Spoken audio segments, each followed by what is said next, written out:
इस वीडियो में हम बनाने वाले हैं 3 डिफरेंट स्टाइल की Apple text animation only by using animate panel. Also in animation के प्रीसेट्स आपको मेरे डिस्कॉर्ड सर्वर पर मिल जाएंगे, so make sure to join and let's get started. पहले एक टेक्स्ट लेयर को क्रिएट कर लो एंड अपना टेक्स्ट क्रिएट करके उसको स्क्रीन पे सेट कर लो। Then open the text layer and go to animate, then add the position property, then go to add property and then opacity.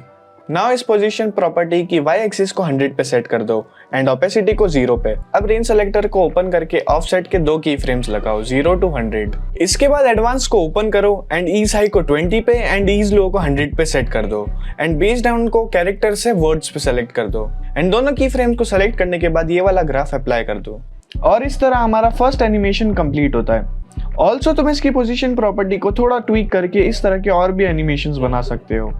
तो इस एनिमेशन को बनाने के लिए तुम्हें ओपन करना है एनिमेट पैनल और सेलेक्ट करो पोजीशन को। इसके बाद ऐड पर जाओ प्रॉपर्टी एंड सेलेक्ट ओपेसिटी। अब पोजीशन की y एक्सिस की वैल्यू को अराउंड -80 एंड ओपेसिटी को 0 पे सेलेक्ट कर लो। अब रेंज सेलेक्टर को ओपन करके ऑफसेट को 0 to 100 के 2 की फ्रेम्स लगाओ। अब एडवांस पैनल में बेस्ड ऑन को वर्ड पे सेलेक्ट कर लो एंड ईज हाई को 20 एंड ईज लो को 100 पे सेलेक्ट कर दो।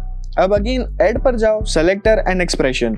अब एक्सप्रेशन सेलेक्टर में जाके अमाउंट की क्लॉक को ऑल्ट के साथ प्रेस कर दो। इसके बाद डिस्क्रिप्शन में जाके ये वाला एक्सप्रेशन कॉपी करके यहाँ पेस्ट कर दो। ऑल्सो एक्सप्रेशन सेलेक्टर के बेस्ड ऑन को भी वर्ड्स पे सेलेक्ट कर दो and you are done with this.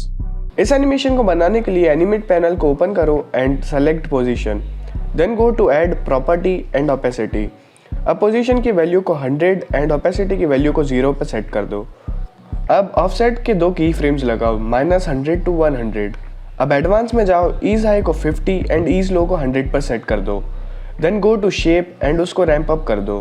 फिर दोनों की फ्रेम्स पर ये वाला ग्राफ अप्लाई कर दो। अब अगेन ऐड पर जाओ प्रॉपर्टी एंड ब्लर। अब इस ब्लर की वैल्यू को 100 कर दो एंड तुम्हारा एनिमेशन कंप्लीट हो जाएगा।